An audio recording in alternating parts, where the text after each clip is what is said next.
Hello दोस्तों। एक बार मैं दिल्ली जा रहा था। बस का सफ़र था, रात का समय था। जब मैं बस में सफ़र कर रहा था तो रास्ता जंगल का था। रास्ते के दोनों तरफ जंगल ही जंगल था। रात के समय करीबन 11 बज रहे थे। सभी यात्री सो रहे थे, लेकिन मेरे को नींद नहीं आ रही थी। फिर कुछ दूरी जाने के बाद बस ड्राइवर ने बस रोकी। मैंने देखा कि बस क्यों रोकी।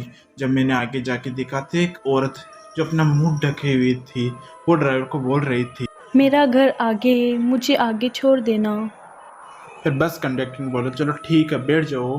फिर वो औरत सबसे पीछे वाली सीट में खिड़की के पास बैठ गई। खिड़की खुली थी, उस उधर से हवा आ रही थी और वो औरत अपना मुंह ढकी हुई थी। मैं अपनी सीट पे जाके बैठ गया।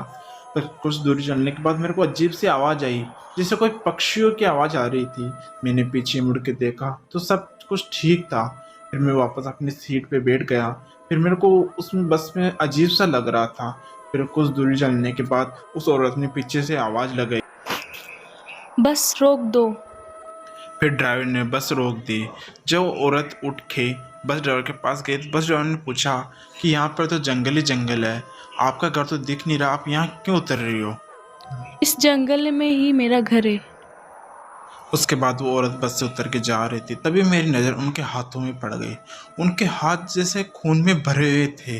मैं बहुत ही डर गया। उसके बाद मेरी सीट पे जाके बैठ गया। मैं उस औरत को देख रहा था, वो जंगल की तरफ जा रही थी और कुछ दूर जाने के बाद वो जंगल में गायब हो गई। फिर मैं अपने सीट पे बैठा बैठा उस औरत के बारे में सोच रहा था। फिर मैं सोच रहा था कि चलो एक बार उसकी सीट पे जाके देखूँ जो वहाँ बैठी थी।